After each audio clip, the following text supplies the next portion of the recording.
here's the deal. We basically know that everybody wants to serve. You want to get back to your community, blah, blah, blah, blah. And so you can pass over all that stuff, okay? We're going to keep, this is going to be really policy oriented. And so what I would like each of you to do is take a minute and tell us what you bring to the table from a policy perspective in terms of your experience and what your top 3 issues are. I don't want you to go on about, I just want to know the bullet points of what the issues are, so to sort of set the debate. And let's start with you, Mark. What I bring to the table is the experience. This business cycle and the governmental cycle don't always intertwine. And the problems that we've had before in Martinez seem to recur, like they do in other cities: the budget, infrastructure, police, your parks, and generally your service to the community. How do you affect a good service program while maintaining a good budget? We've been up and down since I started. We had a $1,605 reserve. We're now up to $4 million. We were up at $8 million one time. We were down to $3 million a couple of years ago. And through judicious use and making those decisions that you have to make bit by bit. There's not one policy. It's just always being mindful of where can you save $100,000 here? Where can you save $200,000? Where can you use this one-time money for one-time use and not inculcate it into your ongoing budget? Or I gather you guys were for a while using one-time money or rainy day money. Yes, we were. To prop up your budget. And there's been times since I've been on the council where that happens, and you have to use it. The budget revenues don't always match your staffing, and you have to find those answers. And over time, we've been, knock on wood, been pretty successful at it. And we've had a good record of keeping the ship afloat, and actually doing more than just keeping it afloat. We've got a $4 million surplus on about an 18.8 budget, which is higher than our 15% goal of a reserve. We're at about 20, 21% now. And in the last couple of years, we've had to scale back. So what are your issues? My issues first is the budget. You can't take care of anything else once you have it, unless you take care of the budget first. Okay. And that includes pension items that have to be addressed because they're ongoing and forever, and they mount as you have employees that retire. The rest is the infrastructure. You know, that's what government should do, is take care of the infrastructure, and then police on top of that to make sure the streets that you're paving are safe. Take care of the parks. So am I hearing 3 issues: budget, infrastructure, cops?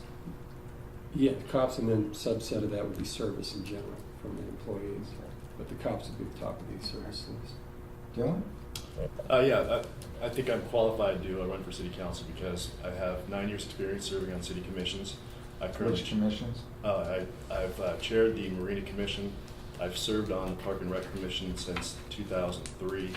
I currently chair the Park, Recreation, Marina, and Cultural Commission, which is a combination of Park and Rec, Marina, and Arts and Library Commission. So are they merged commissions? Yes, they're referred to as the Super Commission, but by insiders. But I've chaired that since 2009. I've also co-chaired the Measure H campaign, which raised $30 million to rebuild the Martinez pool, the Martinez library, and then all the parks in Martinez. When completed, that will bring all the Martinez facilities into ADA compliance. It will upgrade it all through to safety, modern safety standards. It also expanded the usable space of the library, which was only able to use the top floor due to a lack of an elevator. The other thing I think I bring to the table is I can solve problems, or I can work with people to solve problems. This is not a problem I solved on my own, but one of the issues facing us as the Park and Recreation Commission was that some of the parks had fallen into pretty significant disrepair, and the swimming pool was actually going to be closed down. The County Environmental Health Department actually had told the city that absent a replacement or fix of the filtration system, they were going to shut the pool down. They didn't like the This is the pool that was replaced with Measure H money. Correct. Okay. And before Measure H passed, and this was actually one of the impetuses for Measure H, the County Environmental Health had came to the city and said, look. Yeah, don't go into too much detail. That's fine. Okay. So anyway, absent a way to fix the pool the pool's going to be shut What down. kind of an attorney are you, by the way? I'm a land use, and I primarily represent the county. I do public entity defense for the county. We also represent some cities, and we represent Who's we? What firm? my firm, Gordon Watrous, You Ryan. work for Watrous, okay. Yes. Yes. Okay. Are you a partner in that now? Yes. I've been a partner since 2006. You certainly weren't a partner when I was around. That, okay, and what are your 3 issues? My 3 issues are, again, fiscal solvency. The budget is primary. Without a balanced budget, the city really can't do anything. Again, also protect police services. The secondary issue for all cities is basically to make sure public safety, the citizens feel safe and able to do things. So fiscal solvency, public safety, and what? And the third one is basically to ensure that the city maintains its amenities up to the standard that the voters and citizens expect. Anne Marie? Well, I have a very diverse background, and I think I bring a lot of very transferable skills to this position. Starting with my professional career, I've been in government close to 20 years now. What do you do? I'm the Senior Management Analyst for the Oakland Housing Authority. I've been there 5 years. I started my career in Contra Costa. I worked for Contra Costa County Health Services Department. Doing and what? Administering homeless programs and housing programs, so social service type programs. I knew the name, just now I'm making the connection. So did a lot of work in East, Central, and West County, very familiar with Contra Costa.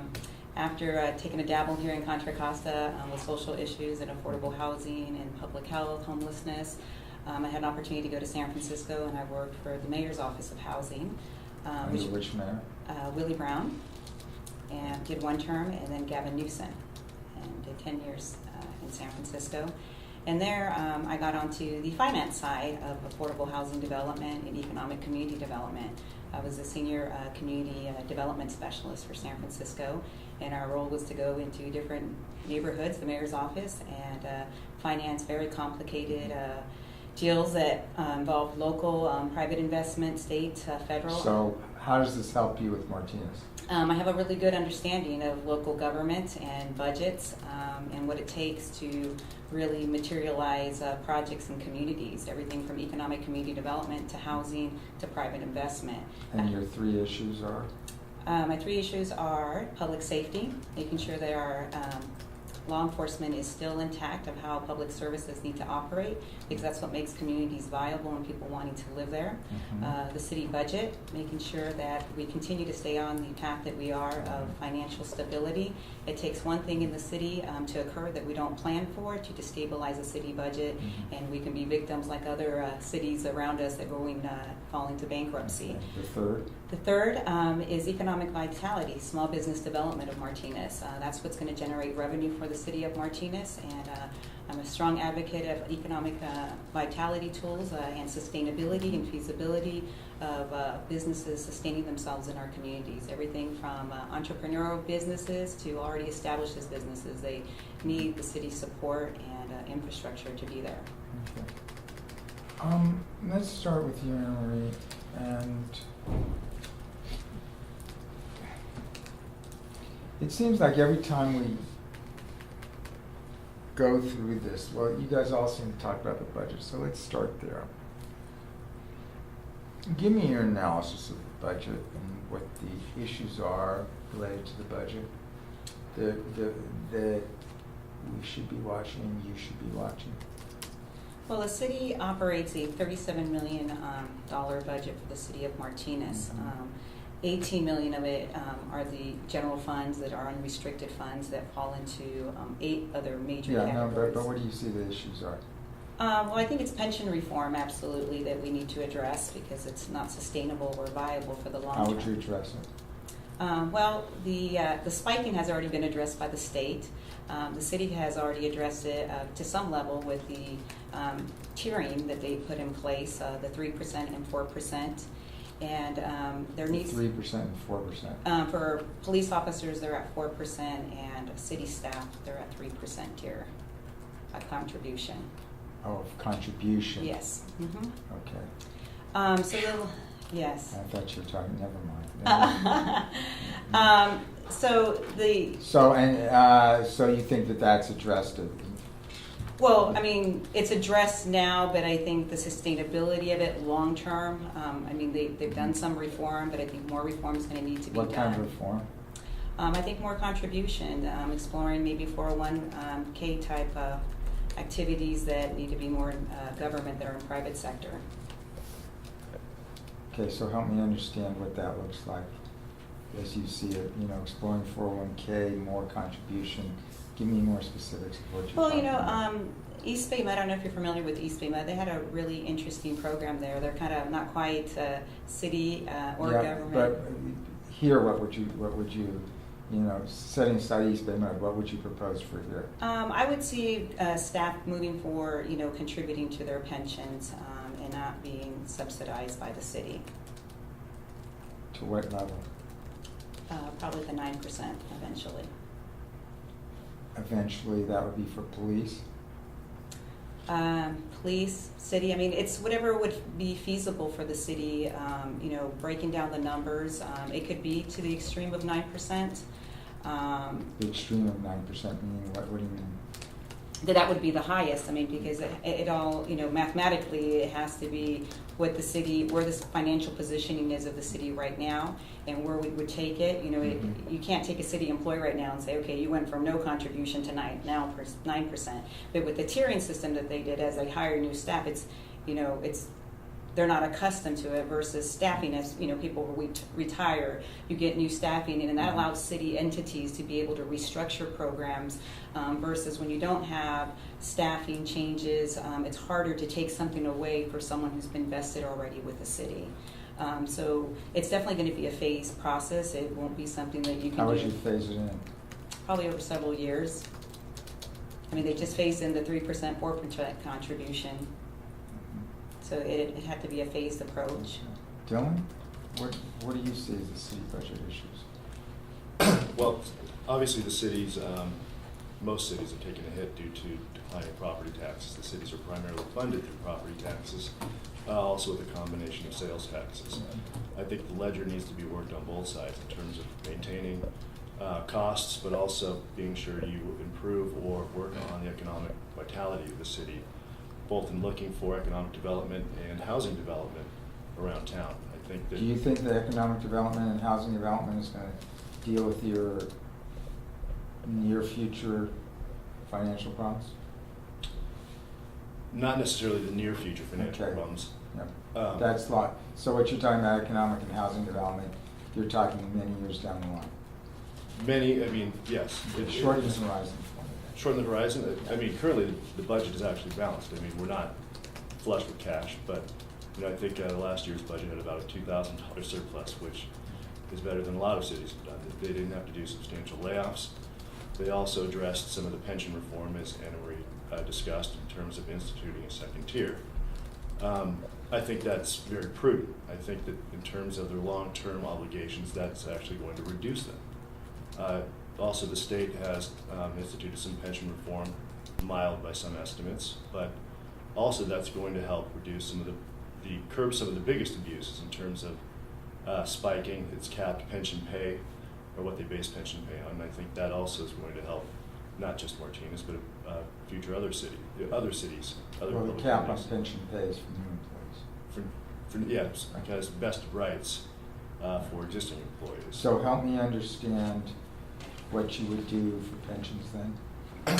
What I would do for pensions is, assuming that these costs are in fact projected to, right now my understanding is it takes about 11% of the general fund to pay retirement benefits. That's, to the extent that that's affordable, I'm certainly willing to consider alternatives and indicating additional tiers, but I also don't think that, I don't love the idea of going to a 401k program unless the city really needs to buckle down and cut expenses.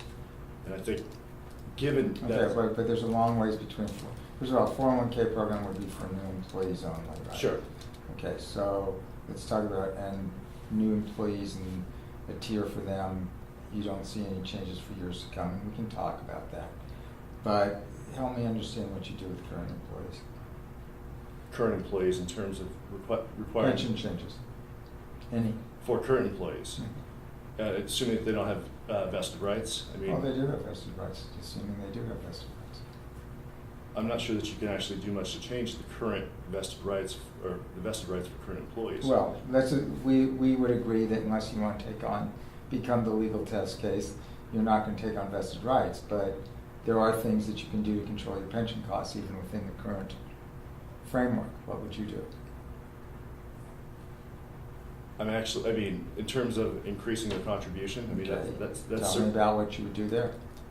Well, assuming, I would take a look at what's affordable, and to the extent that the city budget,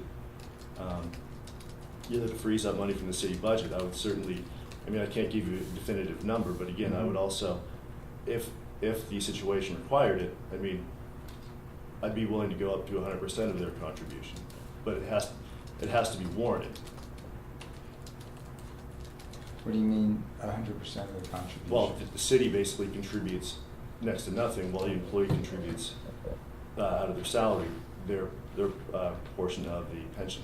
The city contributes next to nothing. Well, they basically the salary is, the pension costs come out of a lot of their salary, and the city has a defined contribution for the employee. To the extent that the city is not able to afford that burden would then be shifted to the employee, presuming that the city can't afford that. Okay, so help me understand, what's your understanding of what the city's paying now and what you would, how would you cost shift this? I'm not sure I understand your numbers. My understanding is currently the city, I think contributes about, there's a cost split of about roughly 9%, or the contribution for pensions at roughly about 9%. 9% Of salary. okay. And what, are we talking about miscellaneous, or we're talking about police? I think it's miscellaneous. I'm not, Okay. and And what about for cops? I actually don't know what the contribution is for that. And what would you do for any of these?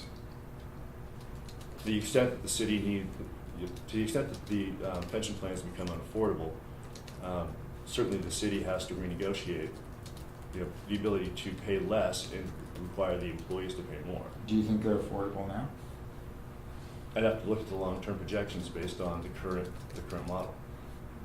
I mean, given the current situation in that July, the city basically has now instituted a second tier and the changes in the state law, I need to go back and actually take a look at how that affects the long-term projections for these retirement costs before I can definitively tell you whether or not they're affordable now. Okay. But if they're not, I'm certainly open to changing those. Mark, your budget? Well, the pension is very important, I'll get to that, but the ongoing day-to-day, revenues versus expenses versus the delivery of services on a day-to-day basis. And in a small city like Martinez, where we don't have a Neiman Marcus, we don't have a grand retail center, it's a piecemeal type of revenue system where we have to make sure that this center is doing okay and that center is getting new tenants. And this business, we lost one business a couple of years ago. Shell kicked out a tenant. Unbeknownst to them, that was $700,000 of revenue to the city. They just didn't like the tenant. They kicked him out. That was Golden Gate Petroleum. And they just said, look, we don't like you guys. We want you to leave. And we go, hey, wait a minute, you guys. That's $700,000 worth of revenue to the city. Shell was mortified, to say the least, and they worked with those folks, and we worked with them too to give them some tax rebate back. We got them back into the city to save that hole in the budget. Those are the types of things that can really devastate a city, as even Anna Marie said, one-time things. But it's just knowing where those holes happen and being attuned to try to fix them and prevent them if you hear of them. I mean, it's great to hear Taco Bell's coming in on Arnold Drive. It's great to hear we've got a hardware store opening in downtown Martinez. It's great when people ask me, is there any space downtown? You go, no, there's one building that the owner won't fix up. But the vacancy rate in downtown Martinez is almost zero. Is that right? Yeah, it's become a very popular place already. So we talk about business development. We can try to shoot for better businesses, but if you go downtown Martinez, not a lot of vacant storefronts. The ones that are vacant have historically had problems because that particular owner does not fix up his space. He actually had one space under lease for several years and didn't want to fix it up. That's a side story. But all in all, with the platforms, the restaurants are doing well. Platforms have added 25%. That's minor revenue, so we'll talk back to the budget. That's a minor revenue thing. But making sure that these revenue holes don't open up, and if you have one, you fill it. The main thing that I've seen in the budget, we've had reduced revenues over the last 5 years. We were at $20 million. Last year, our budget was $18.5. This year, it's $18.8. We were a little bit, we actually had more than $2,000 surplus from last year. It was in the hundreds of thousands of dollars. I'm trying to get a fix on what the closing numbers are, but as you know, those really aren't available to the audit in October, but we're doing better than we projected. So that's the day-to-day, year-to-year, month-to-month revenue thing. But the pension problem, which is what is a looming crisis for every city except for the ones that have the 401ks, but that's not us. We have what we have. The 7% contribution that is related to miscellaneous and city hall employees, we got 3% contribution in the last contract, and I think that we need to go to 7. That's the way it used to be years ago. Both police and miscellaneous employees paid their full share.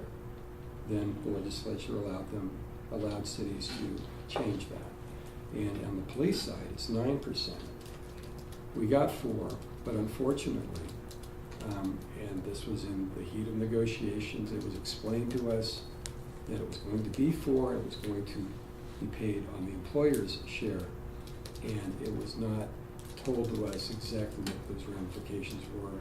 And to be honest, we didn't see what the long-term application of that. It is not major, it's minor, but I would seek to reverse that and correct that down the road and get a higher contribution from the police as they do in other cities. It's going to be interesting to see what state legislation does to affect all these formulas. I've had a hand in getting one state law passed, creating a state law and getting it passed. Had to do with sexual violent predators. I worked with Kent Millen. We actually got it passed. Yeah, but is this budget? But with that, seeing that council members can have an effect statewide on state law, I would like to see us have a state law where the cities, where PERS is required to at least give cities that are in a pool like we are, of 100 cities or less, to give us an idea of what we owe, what our stake is in this, and what our liabilities are, because we don't have a clear-cut picture. Sure. And you will after GASB 40, not GASB 60, whatever it is coming up, but that's true. And so you're shooting at a blank target, but you know that it's a huge problem, and we have to address it. It's unsustainable. It's a Ponzi scheme, and if you looked at it detached and you didn't get into the fact that it's people involved who've given years of service to the public sector, it's like Social Security rates. It is unsustainable unless you come up with either decreased payouts or increased pay-ins, and it just isn't going to work the way it's designed. And you're always going to have more. At some point, you're going to have more retirees than you have active people, and it's going to take up a bigger and bigger chunk of your budget and reduce the number of employees that you have that are active day-to-day serving the public. We have 131 employees now. We're down. We've cut positions. In the last 2 years, we've cut an engineer, a planning director. Okay, let's move on. Yeah. Okay, so let me start with you, Dylan, since this is your area of expertise. As I understand it, the city's marina is leased from the state. Is that correct? Correct. Okay. Is it time for the city to give it up? Not yet. Okay. When will it be, and what are they? What will it look like? And what would that look like? Yeah. Well, I don't think it's ready to give. I'm ready to give up on it yet. I think that the problems of the marina are essentially the same thing as, how do you swallow an elephant? One bite at a time. And I think the thing is, the way you go about fixing the marina is an incremental approach. The city, unfortunately, has delayed dredging the marina for, I believe, about 5 years now. And a lot of it, I think, is due to waiting for the big fix, waiting for state money to come in order to fund what ultimately would be about a $20 million rebuild. The city's share of that was approximately about $8 million. That money never came, but in the meantime, not a lot has happened down there. And the end result is, as all waterways of the river happen, is these marinas silt. And you have to have an ongoing siltation management program or dredging management program. That doesn't exist in the city, and that's one of the things that I think would actually go a long way to address the current situation in the marina. And the current situation in the marina is that it's becoming economically unworkable because boaters are leaving the marina. And they're leaving the marina because they can only get out at high tide twice a day.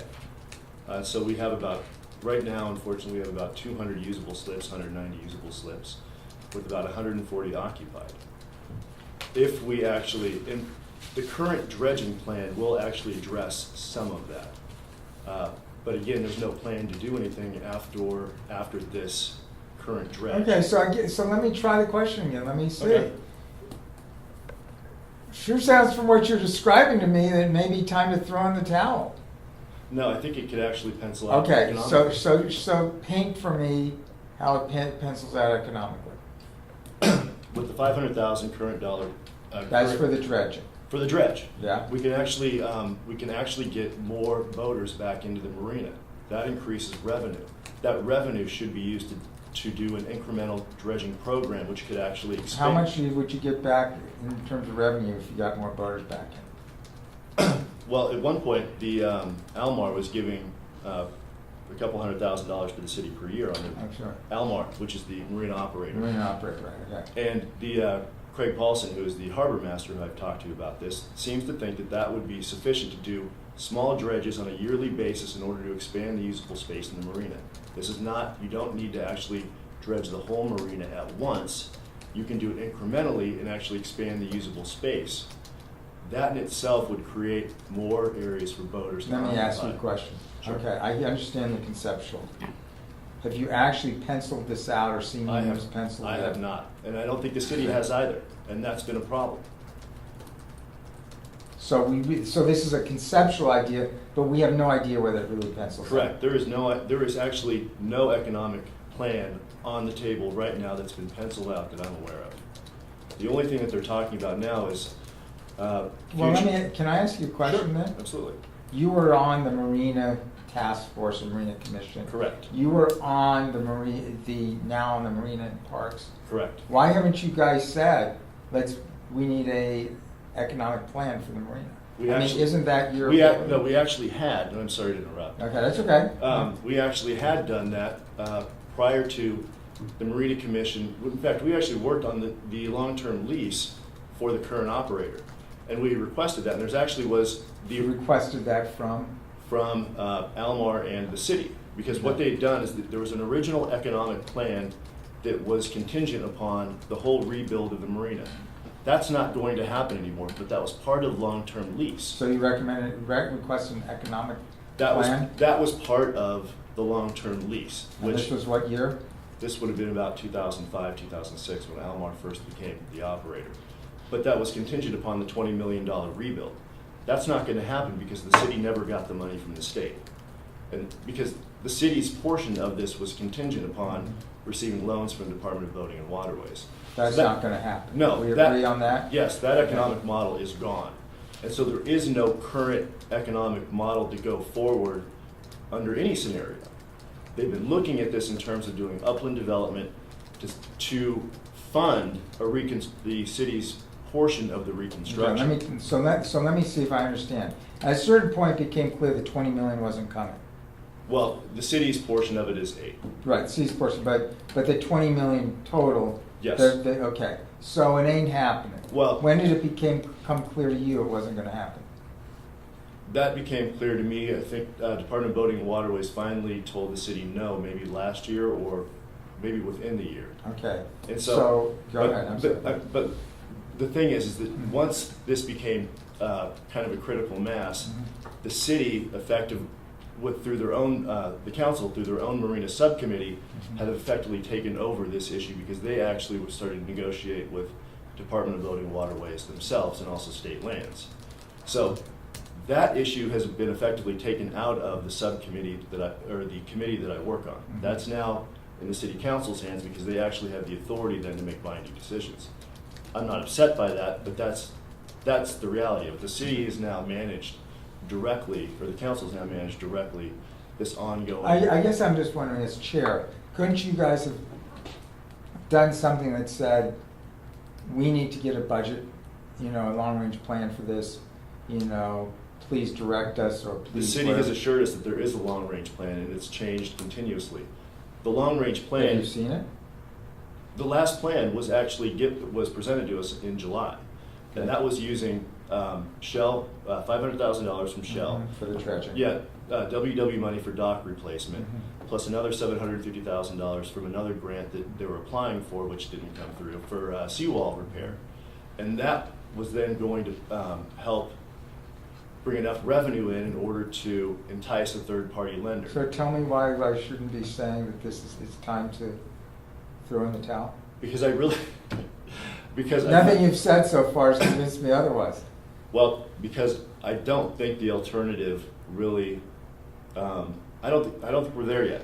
Okay. I think we can actually, I think there's still some viable options for it, and I would hate to see the city lose an amenity that is unique to Central County. And Tell you so, what, if you come up with a viable option that you can pencil out, that's what, send it to me. that's one of the reasons why I want to look at this. okay, fair enough. So I mean, there is no definitive plan on the table. Okay. Anna Marie. Um, Marina, is it time to kid? Well, that's one of my Right. platform issues is the marina. So Okay, what is your platform? on the marina, that it's an issue for me that needs to be addressed. So I only see there being two options. One, it needs to go back to its natural state. If the city council is not willing to fix the financial problems that is facing the marina, and the voters aren't willing to move forward with a plan, a feasible plan that's sustainable. And the voters are not willing to move forward. What are Well, you I mean, I think the suggesting residents, because I've been part of the Economic Vitality Task Force. The city has embarked on a lot of studies, not only the downtown, all of Martinez.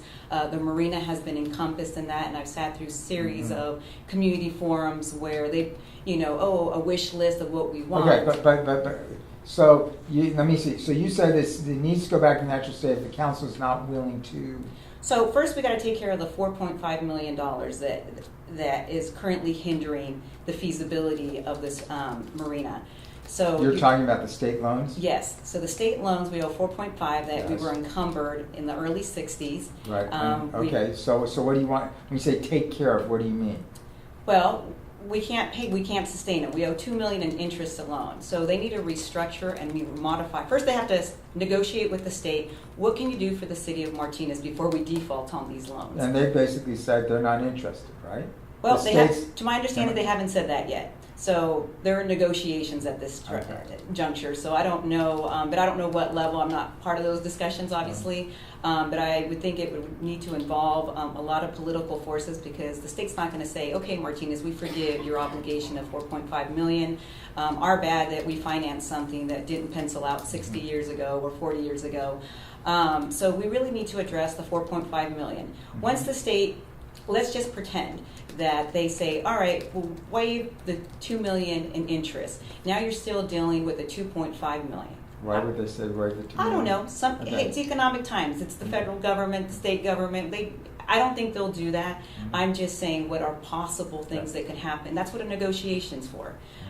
You restructure a loan. Maybe they give it to us for 50 years. The bottom line, if it doesn't disappear, a restructuring is needed. Interest rate restructuring needs to be done, a modification, whatever we want to call it. But once they restructure this loan, then it's up to the city to now figure out an investment tool that is going to be sustainable and viable.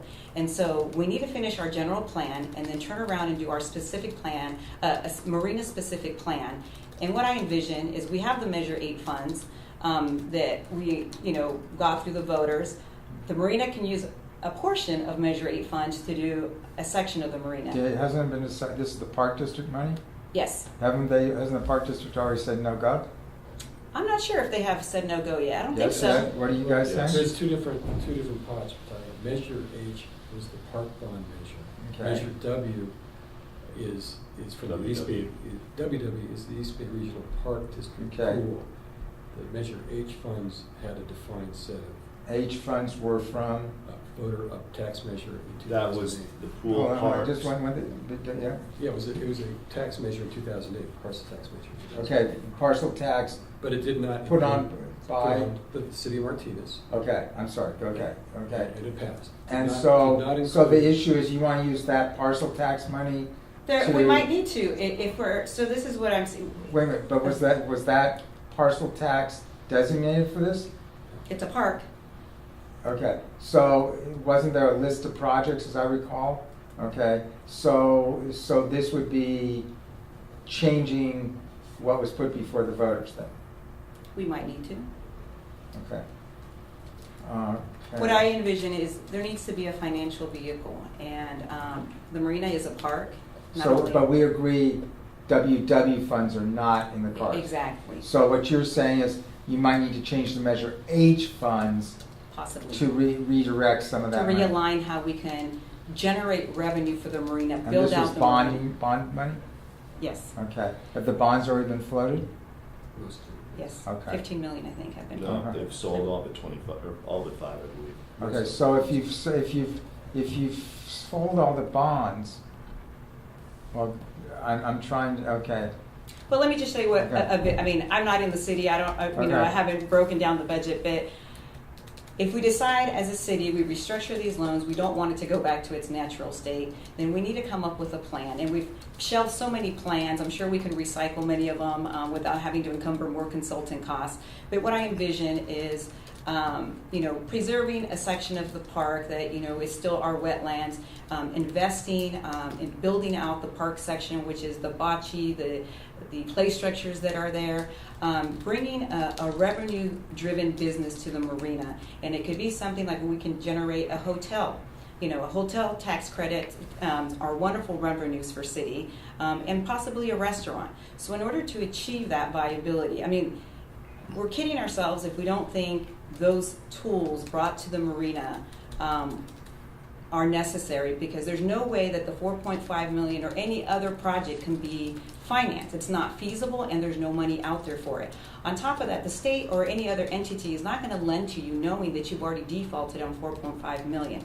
So again, we have to address the 4.5 million, then come up with a plan to repay that. And again, my plan would be we improve the park, bring a revenue generating business such as a hotel that has multi-use, build out the recreational area, and bring a restaurant or two, commercial business there, to make it a vibrant and Okay, so let me viable. see if I'm saying, you're saying pay off the 4.5, come up with a plan to pay off the 4.5. Yes.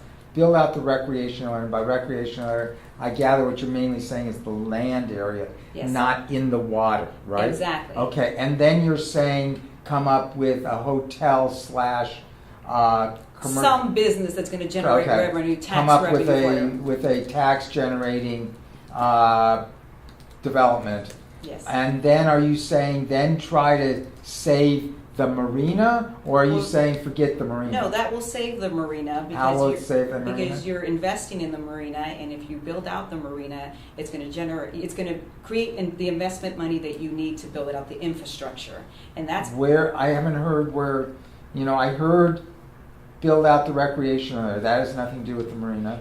I heard come up with a tax generation development.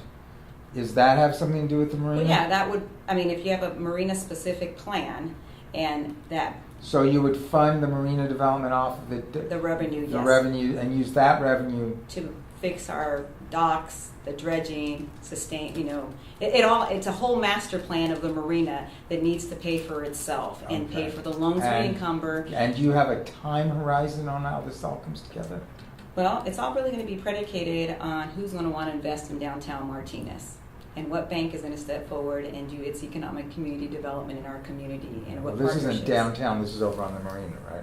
Yes, but Okay. it's neighboring in our Okay. downtown. It's But I know, I'm aware of the, yeah. okay. Marina, downtown, they're all. Okay. Mark? Marina? Yeah, can I just 10 seconds back on, because I forgot, I just wanted to mention on, when I said it was a Ponzi scheme, that was in general pensions.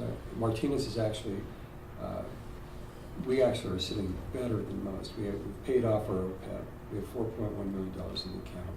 I thought you still have an unfunded liability or something. No. On our OPEB? Yeah, no? No. Okay. No, we paid it, and that started in 2003, 2004, with a conscious decision by me and the other member of the budget subcommittee to start salting away $700,000-800,000 before it was required in 2007. So by the time we got to 2007, we paid it off pretty much, even though we could have certainly done what other cities did with their surpluses at the time and hired, too many people or too many of us, or just spent it willy-nilly. We So socked you're it saying away. you did the before GASB 45? 4 years before we did 4 years of contributions before it was required, and we saw the problem coming, and we took a very conservative approach and saved the money before we needed to, before it was a crisis, and before it was in the Sunday paper every few weeks. Okay. So And, coming back to the marina. But just to acknowledge we paid off our side fund for the miscellaneous employees of $600,000 because we saved money. You're talking about your PERS side. Per side fund, and the police side fund stands at about $6.8 million, which nearly doubled when we did. So you pay off the PERS side fund for miscellaneous, Yeah, and you have about a $600,000 side fund for cops of about 6.8. of about 6.8. 6.8. And we were the last city to go 3% of 50. When we did that, it doubled. You were the last city. To do 3% of 50 in Contra Costa. And when we did that, it doubled that side fund. Regrets on that? But, we were the last one. We were the last holdout. And I you don't- went when? What's that? When did you go? It's about 5 years ago. Okay. And on this latest contract with the 4% chip in, even though it's an employer side, I understand that it could have been done better. We're still at the end of this contract by 2015 with the miscellaneous employee savings. We're going to save about $252,000 a year on the contract. Even though, yes, the PERS employee, having them pay the 4% on the employer side, it's going to cost us about $30,000 or $40,000, and it's going to go on for a long time. I understand Okay. that. So let's come back to the marina. So the marina, I've been working on the marina since 1997, since I got on council. It's been the toughest nut to crack. Marinas are a lost leader. We've had very ambitious ideas from the storing 400 boat facility. Now we're looking at the latest iteration and I think this is where we're going to have to go. The state owns the property. That's correct. We lease it. We're the tenants, and we're in the opposition of improving the owner's property for them and maintaining it, and not just for the citizens of Martinez, but sub-regionally. I mean, Here comes the property manager. well, I mean, yeah, it is. It does. I make this pitch to the state and say, this is your property. We're improving it. We don't make millions of dollars off it, but we did suck millions of dollars out of it over the years. We didn't pay your loan. Before I got on the council. That's why we have the debt from 1960. So as soon as I got on the council, went up to Sacramento and said, I acknowledge that we have been bad actors in this, but it's a new day. That's when we turned it over to private management. It's kind of worked out, but the ebb and flow of the economy hasn't helped. The original plans didn't work out. Here's where we are today. We're going to do dredging of the mouth, the fairway. This is what you're telling them, or this is what your plan is now? This is what our plan before then. Because Okay, what's your plan today? our plan today is to dredge the mouth of the marina, a couple of fairways, make the main part of it accessible. Basically turn it from a marina per se to a port marina, where you're actually being able to launch from here, and will supplement the income that we would have gotten from the docks. So where are you going to get the money for all this dredging? We're getting it from Shell, 500,000. 500. We do have money. So We do you have have money. one on dredging, Yeah, 500K. but we do and have, then we do what? have other monies which we're going to use on other parts of the marina All right. that would have gone into dredging. But here's where we make our revenue, on dry stack storage. On what? Dry stack storage. What we do is, instead of trying to do the traditional berthing in the water with docks and boats, which are expensive, the docks are expensive to maintain, then you've got to dredge under the docks and the fairways that access them. We're going to do dry stack storage, which is highly profitable, because you put the boats on dry land. Dan Hatfield calls up, says, I'm going to take the boat out today. I'll be down there too. They get the forklift, they come down, they put the boat in the water. Yeah, in your lifetime. Well, it seems like this is something the state is okay with. And we have seen that the operators do this fairly easily. We have the dry land space to do it. It's something we can implement within 24 months, if not sooner. What we're looking at with the state is the loan modification whereby the total loan package is $1.5 million, but it's not all from the 1960 loan. It includes newer loans as well. We're asking that in years 2, 3, 4, or 3, 4, and 5, that they let us hold those payments in abeyance because we'll be reconstructing the docks, getting no income because we're reconstructing the docks gradually. Our income's going to be greatly reduced because there are no docks. And we're asking just hold that in abeyance for a few years, and then we'll resume payments in years 5 or 6, depending on the model we're looking at. And we'll pay you off everything, including the 1960 loan, when we find it's a sustainable model. And actually, for once, the state is saying... Has anyone put this to paper? Yes. Would you send it to me, please? Well, we're going to have a marina subcommittee meeting here very shortly. No, but would you send it to me today?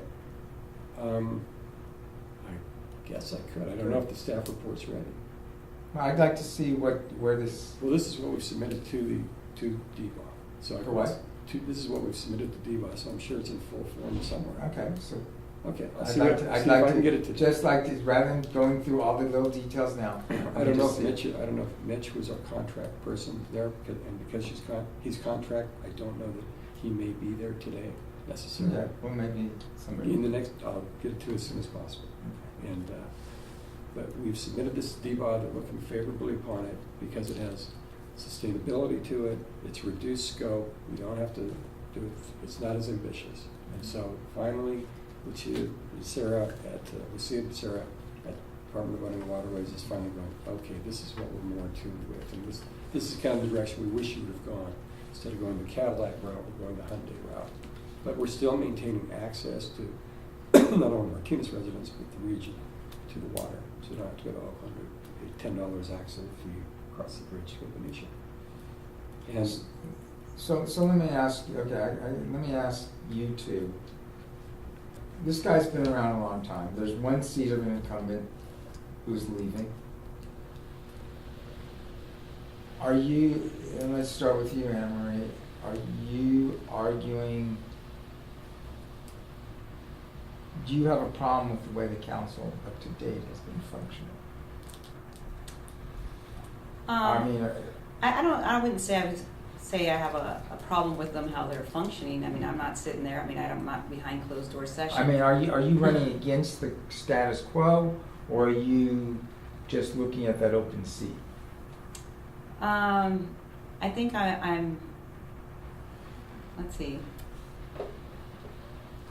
You can't run against something and be productive with good public policy. I mean, that's the reality of it. What I'm hoping is to bring a different perspective that I think is possibly non-existent on the city council right now, or very limited. And what perspective is that? I think my background in finance and government financing different economic community development tools is a big perspective that is probably lacking right now on the council as technical expertise. Well, one of the other council members works in the CAO's office right now, and certainly has. But it's not administering programs. It's not administering programs. Very different. I mean, you can be an administrator in a city government entity and actually administering federally state programs. There's a big difference. I mean, she's actually, if I remember correctly, liaison for the state government for the county, isn't she? Yeah. Yeah, I mean, you're referring to Lara Delaney. Yeah. Yeah, but I think her and I have very different skill sets Okay. in government. There's different facets and different niches of government. Okay. So the perspective I think I would bring is definitely one of understanding how government is structured and the financing tools that all the other cities around us seem to be leveraging, including Walnut Creek and Pleasant Hill. For example, there is, community block grant loans that is handled through the county. The city has never once applied for these funds. I mean, this is money out there that's allocated to our county, and we have never leveraged them that they could have helped us on economic community development, small business development in Martinez. Could have helped us with affordable housing. There's a lot of mechanisms out there. I mean, some people don't like government, but the bottom line is the programs exist. And until they don't exist, communities should leverage them and use them to benefit communities, and we haven't. So you don't have a problem with the conduct, you just want to add to it. You're not critical of what they've done today. Oh, I didn't say that either. I mean, I am Okay. critical on issues that, maybe. Be specific. Well, there was one point where the city didn't really focus on their public policy, the housing element. They went years without updating their housing element. The city. The city of Martinez, yes. And all cities are mandated by the state to do this. But somehow the city of Martinez went under the radar for years. And it wasn't through my volunteerism and working in these various committees that I realized that the housing element hadn't been updated, and we brought it through the task force to the attention of the Planning Commission and the City Council. What task force was that? It was I'll have to look. Give me a minute here. But you were on this? Yes, I was on this task force. So we created a housing element. And when was this task force? Let's see, the last one I worked on was 2005. Okay. So that perspective of how that possibly could have went under the radar so many years, but yet if we had not only the internal staffing, because cities, we're a small entity, and I think sometimes. So let me understand. Well, the issue you're raising is at least a 7-year-old issue. Well, no, it's an every 5-year issue. Okay, but the failure to update it.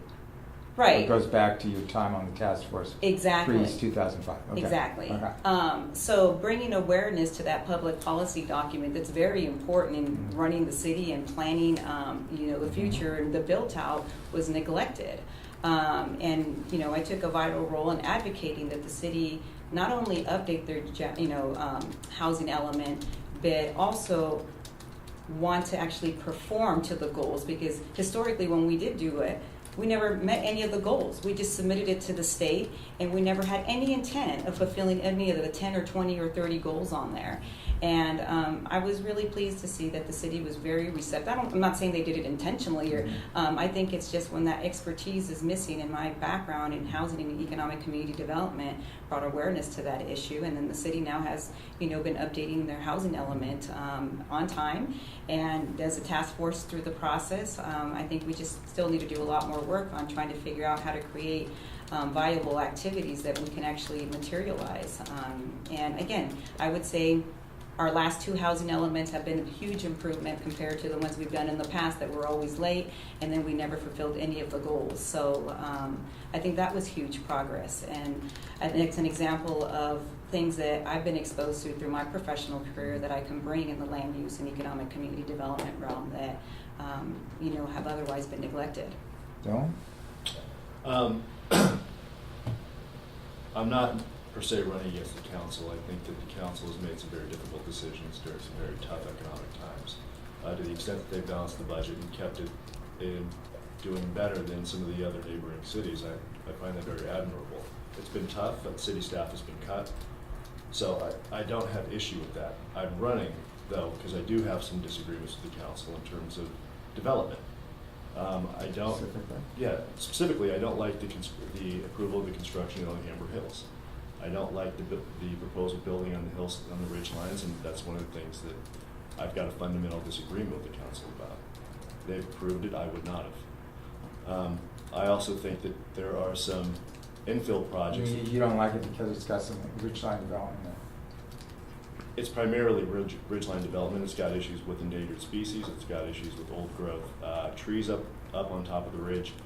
I also have issues in terms of, I represent geologic hazard abatement districts, so I also know that there's sliding issues potentially. You represent geologic. Hazard abatement districts. Do you represent them? I represent the districts, yes. Or do you represent the geologic hazard abatement district associated with Alhambra Hills? No, there is none that I'm aware of. Okay, so you represent other geologic. Correct, but I'm okay. familiar with slides and litigation. Okay. I'm familiar with. Right. I got you. I was just trying yeah. to understand. Yeah, no. Whether So, you were particularly involved with this development. no, not particularly with this development, but I'm concerned about hillside construction and sliding issues because I see a lot of it. So I have an issue with that. That's something that that I wouldn't have supported, and that's an issue that I disagree with the council. I also think the council could focus more on some of the amenities that we currently have and to encourage use by people throughout Martinez, south of 4, also people from neighboring communities. I mean, the city has, again, great recreational activities that essentially nobody really promotes from the city. Such as we have the Bayshore Trail going through the ridgelines. We have Shoreline Waterfront Park. We have the Universal Sports Academy and NorCal Courts, which are indoor sports facilities. We have a brand new swimming pool that's going to more than double the use from the last year from the old I thought pool. that's so well used that we got a parking issue now, don't we? Is that a problem? No. I'm just saying, you're saying they're underutilized.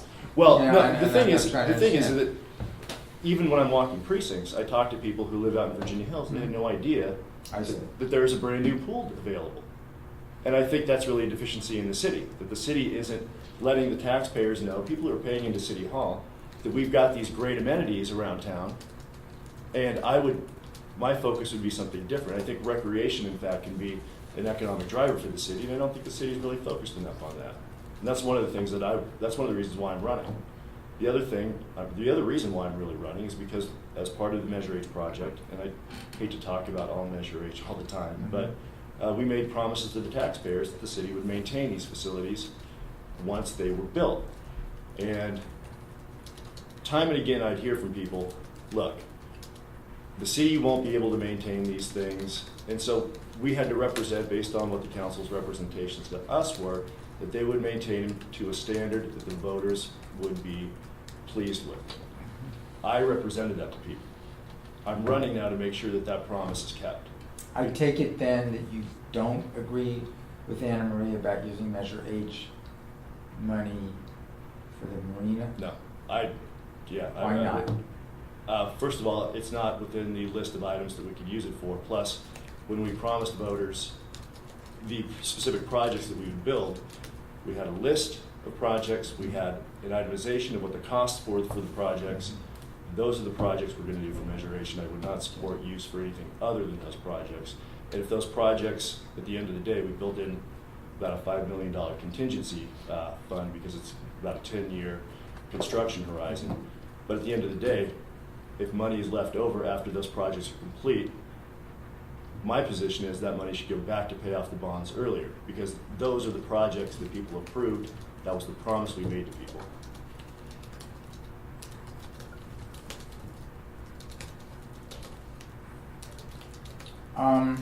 Mark, you're the incumbent. They're sort of running against you, they're sort of not running against you, but you hear the issues, right, that were raised. What about them? And I can check them off, or did you sort of hear them? Oh, I heard about housing element.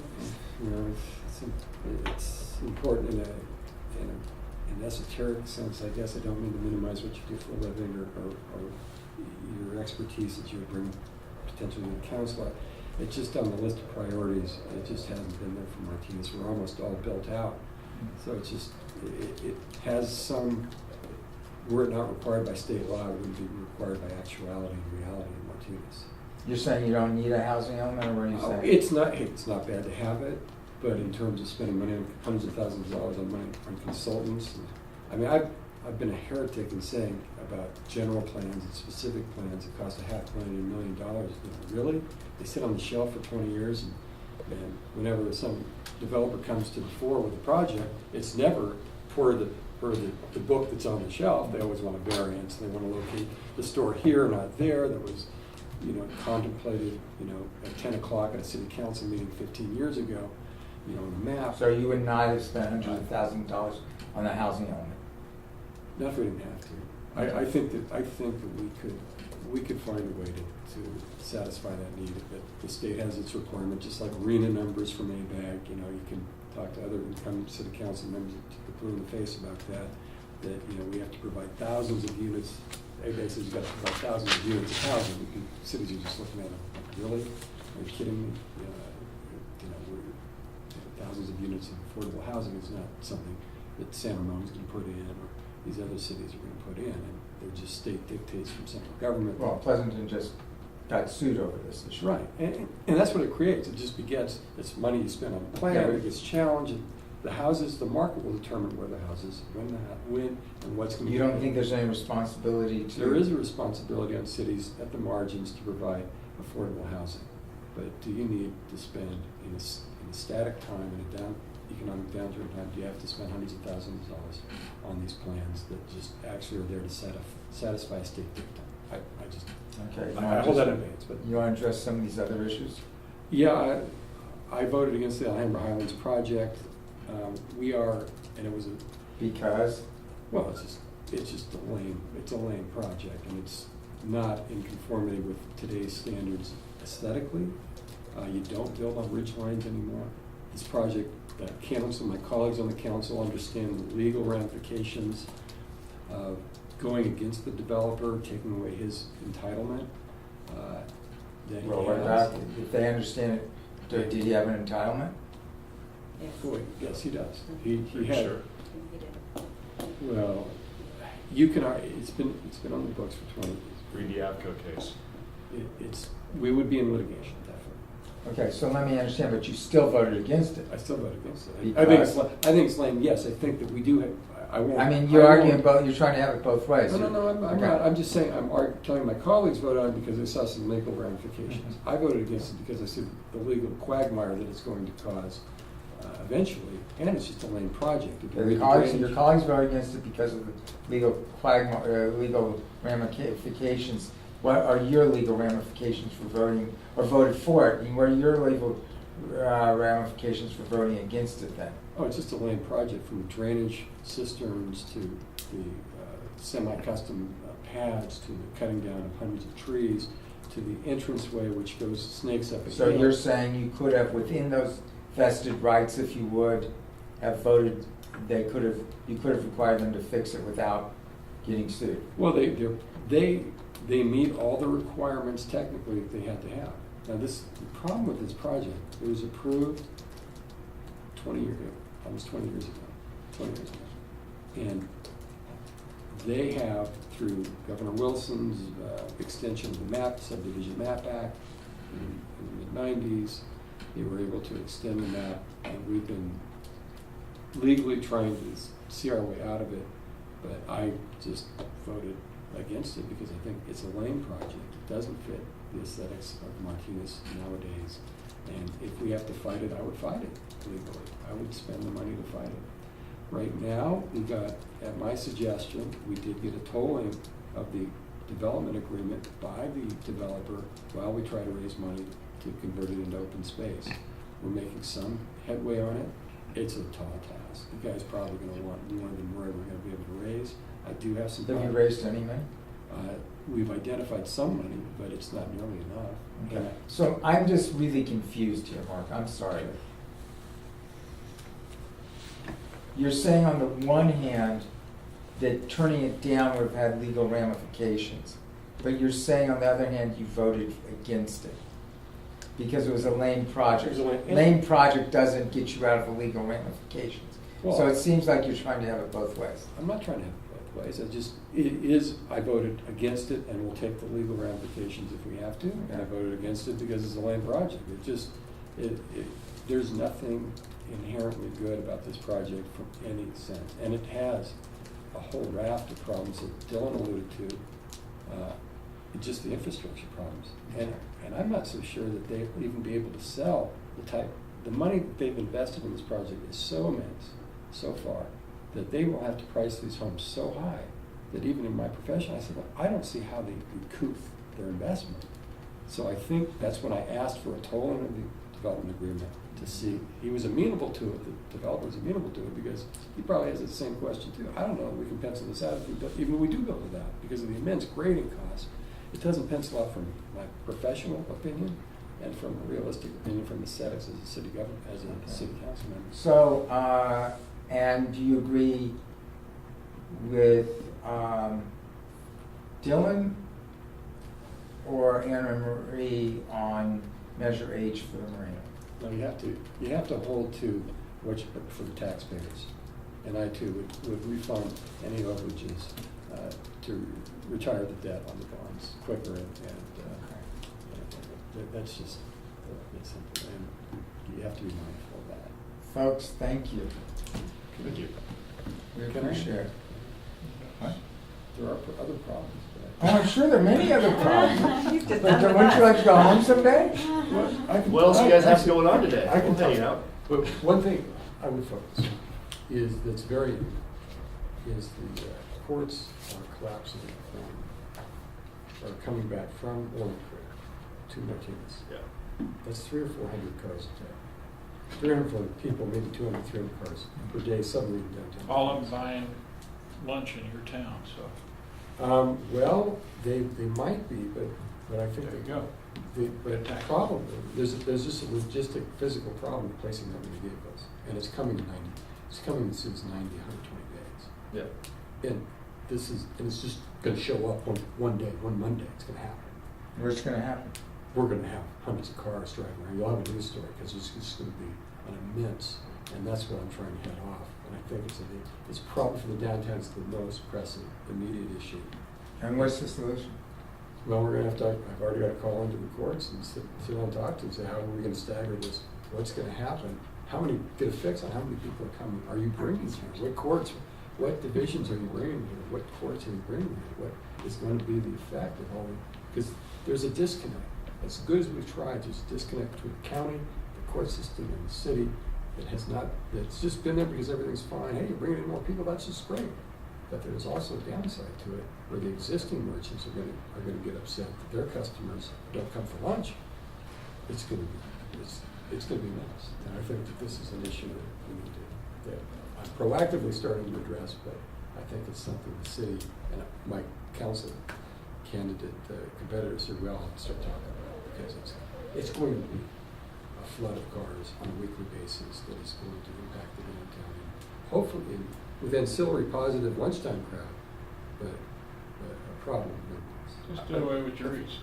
Well, I think the likelihood of the impact on downtown, at least in the immediate business corridor, is probably minimal. They're 2-hour meters at a time. You're not going to have jurors continuing to run out every 2 hours to feed I meters. guess the question is where they're gonna.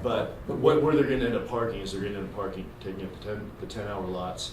They're also going to be parking across over into the Amtrak station. They're going to go into East Bay Regional Parks. They're going to park by the Zoki properties. They're going to go by the bocce courts, and then they're probably going to spread all the way down towards the marina or through the outskirts of the residences So they in won't downtown. be parking in front of your office, though. Hopefully not, or taking my parking spot. No, it's But actually, Escobar is fair game. I mean, Los Angeles is fair game. For the juror passes that they give out, we've got to coordinate where they're going Sure. to park. When they rebuilt the courts, we did have a shuttle system over to the left on the other side of the tracks. Right. So we need to look at this now. This is really downtown, from the incumbent's point of view, it's going great. We're turning the corner, everybody's smiling down there, they think it's good. Dining platforms are great, seats are being filled, restaurant business is up. This can become a problem that can really disrupt the downtown with where they expect. We don't know where they expect these people to park. And they will fill up the 10-hour lots and all the other lots. And then people are it's going to be like Walnut Creek. People have this thing about going to Walnut Creek and for dinner or whatever. Wow, what a pain to park there. You got to pay $7 to valet or fight for a few free spots or walk, half a mile. So the headline is valet parking coming to Martinez. Put the cars with the boats. That's right. yeah, exactly. Drive somebody a forklift, drives it back downtown to. They're doing that down. Walnut Creek, why not do it here? Folks, thank you very much. Thank you. Thank you. Thank you. I appreciate it. Thank you, gentlemen.